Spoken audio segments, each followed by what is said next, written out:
Bonjour à tous, j'espère que vous allez bien, c'est Thibaut de la société DM Trading. Aujourd'hui, une nouvelle vidéo, on va parler des deux types d'actions les plus rentables sur le marché action. Vous allez voir qu'il y en a deux qui sont assez différentes, des profils assez variés. Ça dépend de vos affinités, de votre horizon de temps également. Avant de commencer, laissez un gros pouce bleu, ça fait toujours plaisir, un petit commentaire si vous avez des questions. Abonnez-vous, vous êtes nombreux à ne pas être abonnés et à nous suivre, donc abonnez-vous pour ne rien manquer, comme d'habitude. Et puis allez en description, vous avez la possibilité de télécharger une formation gratuite d'une quinzaine de vidéos quand même, assez dense, qui va vous permettre d'apprendre plus que les bases pour commencer en trading. Donc n'hésitez pas à aller en description. Et puis vous pouvez aussi réserver un coaching avec Vincent ou moi-même, c'est gratuit. Évidemment, on a un emploi du temps qui est assez chargé entre les étudiants qu'on accompagne, notre trading, la société, donc très peu de créneaux. Quand vous réservez un créneau, vous assurez absolument d'être disponible pour pouvoir échanger avec nous. Cela étant dit, comme je vous le disais, on va parler des deux types d'actions les plus rentables sur le marché boursier. Vous allez voir que c'est deux profils assez différents, un plus dynamique et l'autre un petit peu plus pépère. Ces deux actions sont les valeurs de croissance d'un côté et de l'autre les valeurs ultra spéculatives. Voilà. Elles ont quand même toutes les deux un élément en commun, c'est qu'elles sont en tendance haussière et elles ont un minimum de momentum. Ce qu'il ne faut pas privilégier, c'est absolument les fondamentaux sans tendance haussière. Il faut derrière que le prix puisse suivre ce que les fondamentaux annoncent et que ça soit compris comme tel pour pouvoir avoir une dynamique haussière. Si demain vous avez une valeur de croissance ou une société qui a des bons résultats d'un point de vue fondamental en termes de marge, de croissance des bénéfices, etc., mais que le prix ne suit pas, que ça n'intéresse pas les institutions, il n'y a pas d'intérêt non plus à trader cet actif-là. Donc le critère commun sur ces deux valeurs-là, c'est la tendance haussière, la force relative et un peu de momentum. Donc vous avez d'un côté les valeurs de croissance, que sont en général des grosses capitalisations, moyennes capitalisations, et qui ont une croissance des bénéfices, de la marge et des ventes, souvent à 3 chiffres. En tout cas pour les plus importantes, sont à 3 chiffres. Et ce sont elles qui vont performer souvent le plus. Alors ce sont des mouvements qui sont lents, qui sont réguliers, qui vont se faire dans la durée, 6 mois, peut-être 1 an, parce que les institutions sont en attente à chaque fois, systématiquement, de l'annonce des résultats, que ce soit souvent trimestriel d'ailleurs, pour voir s'il y a une surprise, s'il y a une croissance, est-ce que les analystes sont surpris positivement ou négativement. Donc c'est des mouvements qui vont durer quelques mois, voire quelques années. Ne pas confondre une valeur de croissance avec une société qui est rentable. Ce sont deux choses différentes. On peut très bien faire de l'argent en tant que société et ne pas être en croissance. La croissance oblige à avoir tous les trimestres une croissance de ses bénéfices par rapport au même trimestre de l'année précédente. Et oui, on compare des trimestres, le trimestre en cours par rapport au même trimestre de l'année passée parce que à certaines périodes sont plus favorables que d'autres, et donc ça serait par exemple bête de comparer août et le mois de décembre. Au mois de décembre, on sait qu'il y a l'achat des cadeaux, etc. Donc les sociétés comparent et les analystes comparent leurs résultats de trimestre en trimestre, et par exemple le premier trimestre par rapport au même trimestre de l'année passée. Une valeur de croissance a donc une croissance de ses bénéfices, de la marge, des ventes. Pour les meilleurs, souvent à 3 chiffres, comme SMCI sur les semi-conducteurs, Nvidia, vous avez également Elf sur la beauté, donc c'est le cosmétique qui depuis quelques temps cartonne, donc je vais vous les montrer juste après sur les graphiques. Donc voilà, ne pas confondre une société comme Apple qui est extrêmement rentable et qui n'est pas aujourd'hui une valeur de croissance. Ou alors la croissance est extrêmement faible. Parce que à un moment donné, quand on a le monopole sur un marché et qu'on est tellement gros, difficile de faire, admettons, donc 10 milliards sur un trimestre, difficile d'en faire 15 ou 20 le même trimestre de l'année prochaine. À un moment donné, on arrive à un palier. Il faudrait, comme je le dis à chaque fois, peut-être 2 planètes Terre pour que Apple puisse avoir une croissance à 3 chiffres.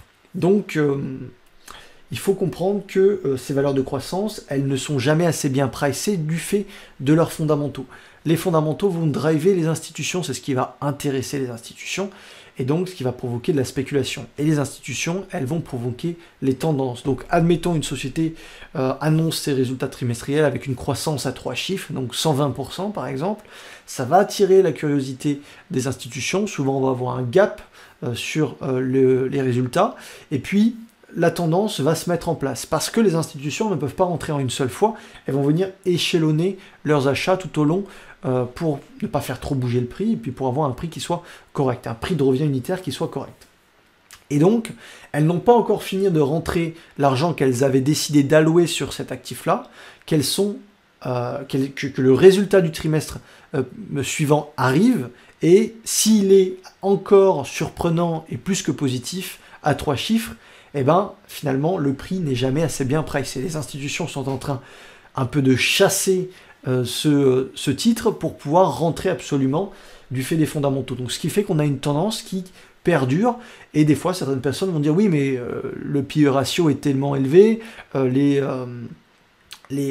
le prix aujourd'hui est relativement trop pricé, mais en fait ça dépend de la croissance. Si la croissance est suffisamment importante, le prix n'est jamais assez bien pricé par les institutions. Donc ce qui fait que vous allez avoir une tendance qui va se créer au fur et à mesure, boostée et sous combustible par les résultats. À un moment donné, si ces résultats deviennent moins bons, s'il y a une décroissance, on va souvent voir une société qui va perdre de la valeur en bourse. Donc, les valeurs de croissance sont essentiellement achetées par les institutions, sont souvent des moyennes grosses capitalisations, mais pas tout le temps, et elles vont attirer l'œil des institutions de par leurs résultats. Donc ça, c'est la première catégorie, les valeurs de croissance, souvent des actifs très liquides, du type SMCI, Nvidia, Elf, etc. Et vous avez d'un côté, de l'autre côté, des sociétés, des valeurs ultra spéculatives, qui souvent sont des dossiers fondamentaux de merde, mais qui, parce qu'une rotation sectorielle est en cours, ou parce qu'il y a un catalyseur X ou Y, vont performer. Par exemple, quand on a vu les crypto-monnaies, le Bitcoin atteindre des sommets récemment, il y a un mois et demi, mi-décembre, on a vu toutes sortes d'actions de merde sur le marché américain liées à la blockchain. Et quand je dis de merde, c'est le dossier fondamental. Je dis pas qu'ils font pas du bon boulot, hein. Je dis juste que actuellement, ce sont des sociétés qui perdent de l'argent ou qui ne font pas d'argent. Et donc, quand on a eu une rotation sectorielle sur les crypto-monnaies, la blockchain, finalement toute la fin d'année, là, eh ben, on a eu des actions comme Eni, Migi, qui sont venues et qui sont apparues sur nos screeners et qui sont passés de 1 à 4 $. Donc on fait 300-400% de performance. Et puis derrière, qui retombent comme un soufflet. Voilà, ce sont des valeurs souvent en dessous de 10 $, plutôt des moyennes capitalisations, et qui vont proposer une performance et une volatilité extrême, donc comparé à une valeur de croissance qui est plutôt pépère et qui va monter régulièrement. C'est normal parce que d'un côté vous avez des grosses capitalisations, donc plus difficile à faire bouger pour cause de leur capital flottant et de la capitalisation actuelle. Donc pour faire bouger une action qui vaut 500 millions et faire 100% sur celle-ci, il faut rajouter 500 millions. Une valeur, une small cap qui vaut 50 ou 100 millions, ben, vous voyez que c'est déjà plus simple, il faut réinjecter seulement 10, 20, 50, en l'occurrence pour cet exemple-là, 50 millions pour doubler la performance sur le prix.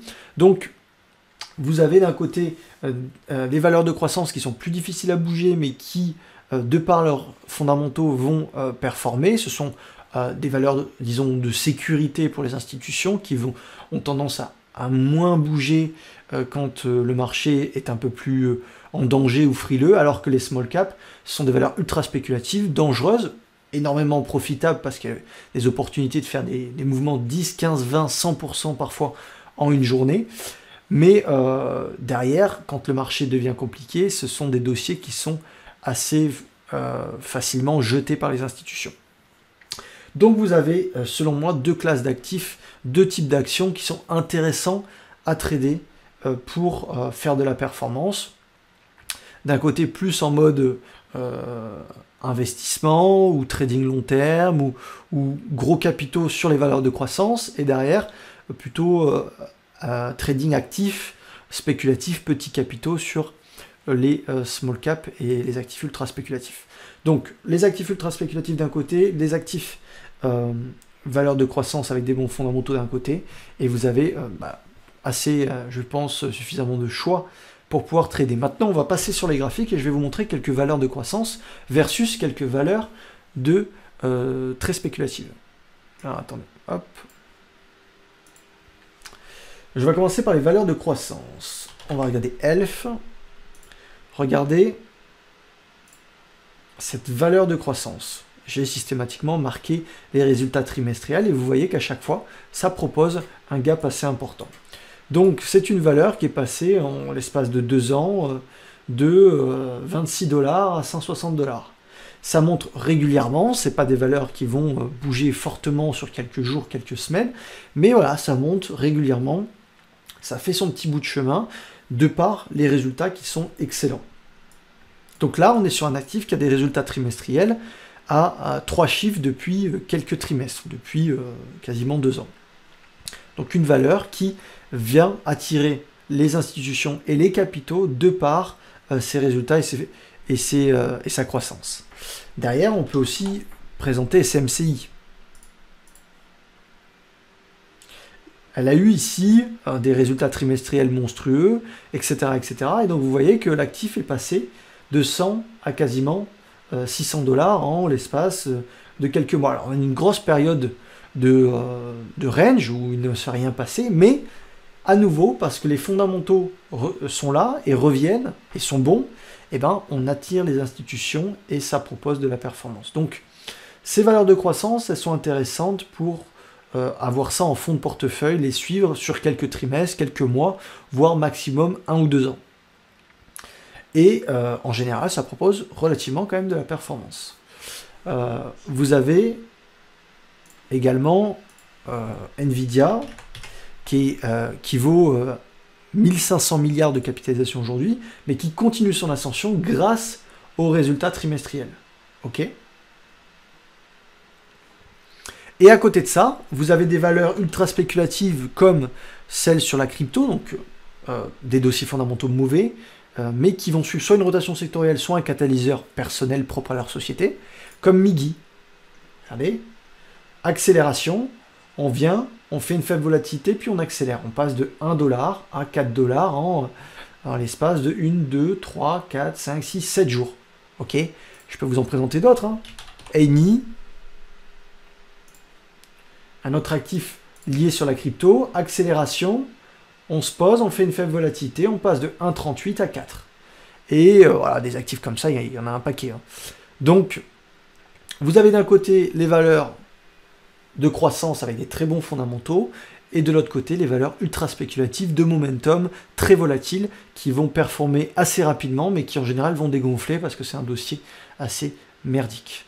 Voilà, j'espère que ça vous aura plu, un petit briefing sur les deux types de valeurs qu'on peut travailler sur le marché action qui me paraissent intéressantes et que moi je travaille. Maintenant, peut-être que vous avez d'autres types de valeurs. Donc les valeurs ultra spéculatives et les valeurs de croissance. Très bonne semaine de trading à tous, salut!